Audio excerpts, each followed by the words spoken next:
Starting quote.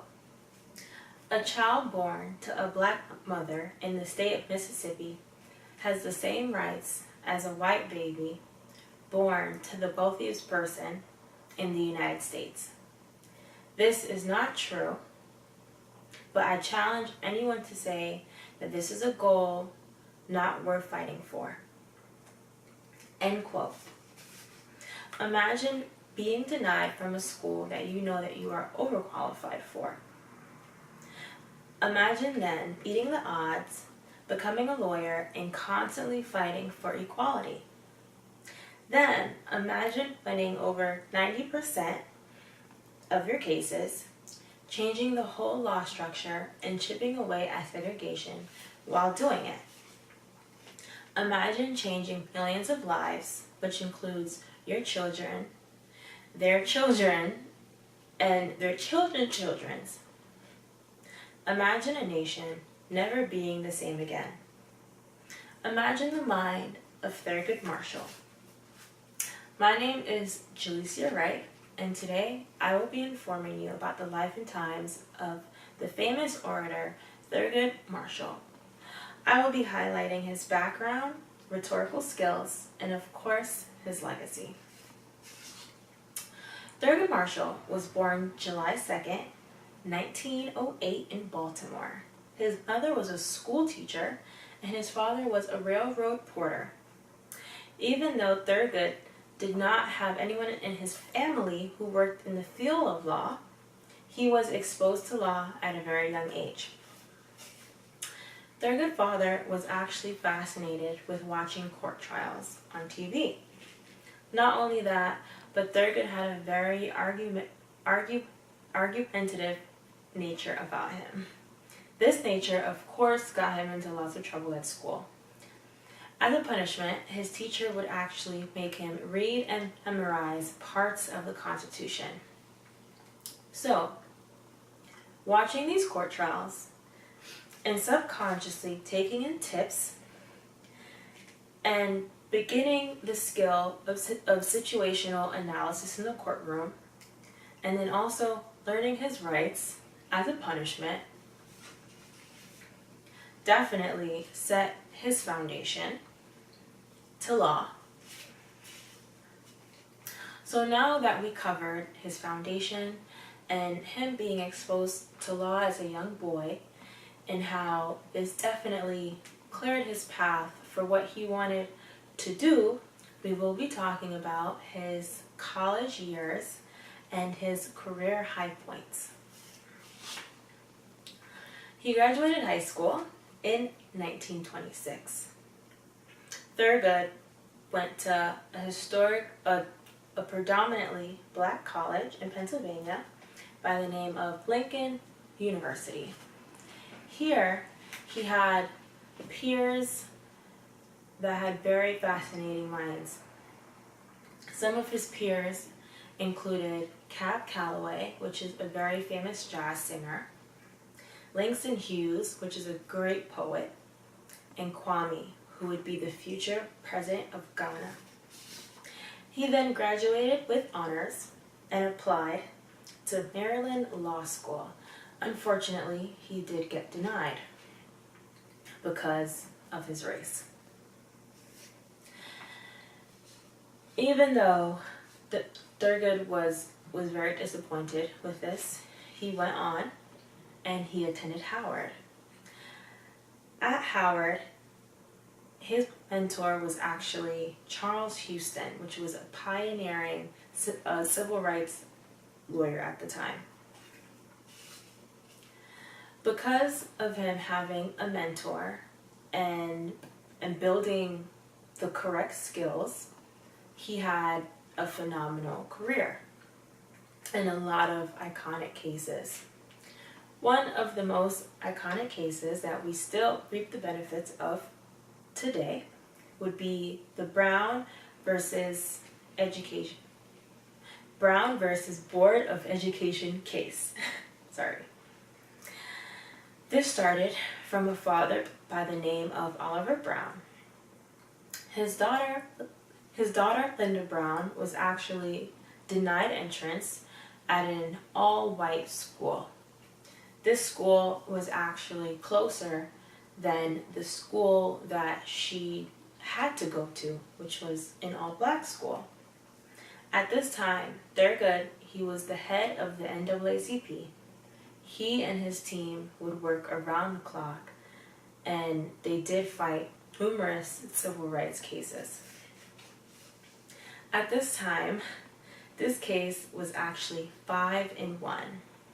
Lawsuits were filed on behalf of the plaintiffs in states such as Virginia, South Carolina, and Delaware.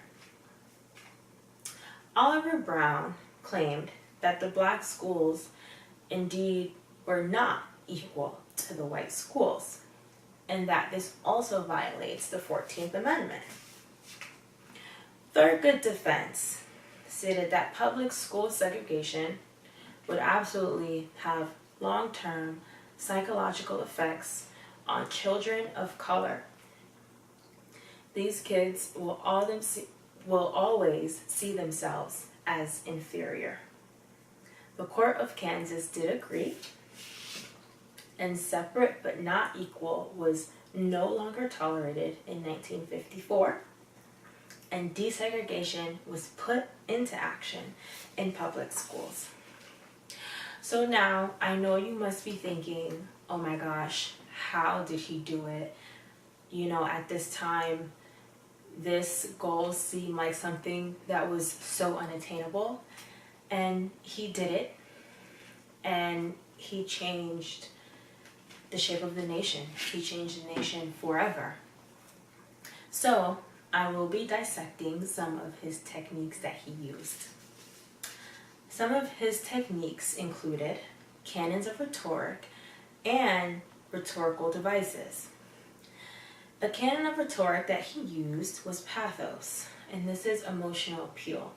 So this is persuading an audience by appealing to their emotions. An example of this is when he said, "As we undertake it, we must strive for neutrality." He stated the word "we" a lot, which means that he is included in this fight.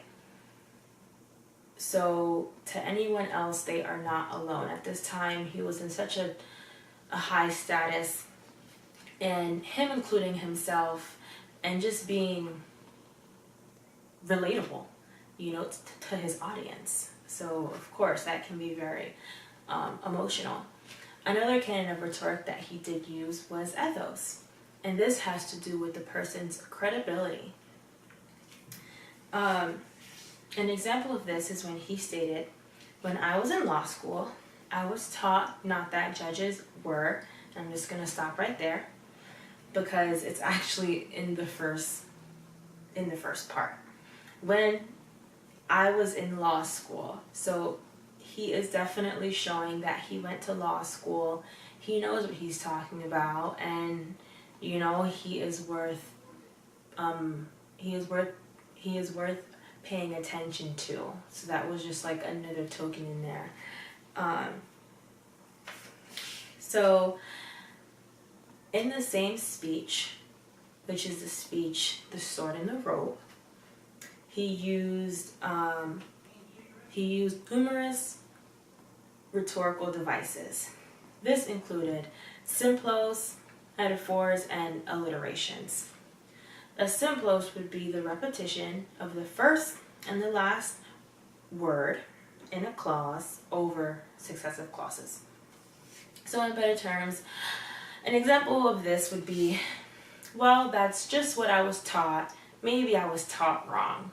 So that word would be taught. He repeated it a lot, and that was his main word, was taught.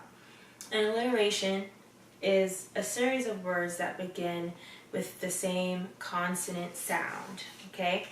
So an example of this would be when he says, "The political process and purposely spared." The political process and purposely spared. Another example would be when he says, "Prevailing political pressures." prevailing political pressures. So alliterations are, very fun, very catchy, very pretty. It really captures the audience. So with dissecting his techniques, I also think that he was a great interviewer and he had great mannerisms. I say this because I feel like his delivery was solid but yet warm at the same time. He didn't speak too heavy and he seemed very patient. He did use slight hand gestures to help reinforce certain words, and his speaking style was light but yet very knowledgeable, and he would throw in some facts in there as well, but not too much. But his mannerisms had a very good flow to how he spoke. He didn't speak too fast, he didn't speak too hard, he didn't speak too heavy. Very warm and approachable. So, with these amazing techniques, his well put together speeches, he knew how to sway an audience and his peers, and he knew how to change laws. In a result, Thurgood Marshall became the director of the NAACP Legal Defense and Hedge Fund. He won 29 out of the 32 civil rights cases that were actually brought to the Supreme Court. He outlawed the state policy to segregate bus transportation, and he also outlawed segregation in public schools. And one of the biggest things also was that he was the first African American Supreme Court justice.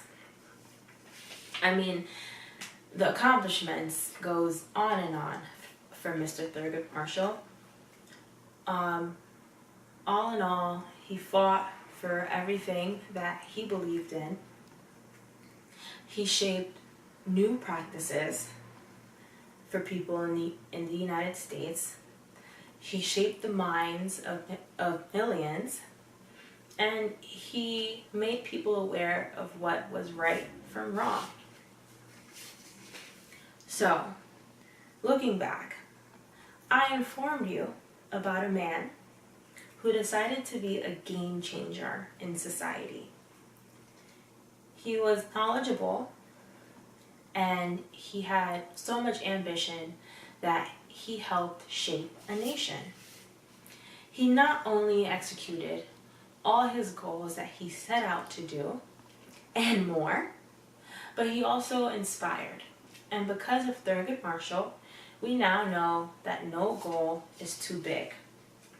Earlier, I said a quote from him, and it went like, "A child born to a black mother in the state of Mississippi has the same rights as a white baby born to the most wealthiest person in the United States."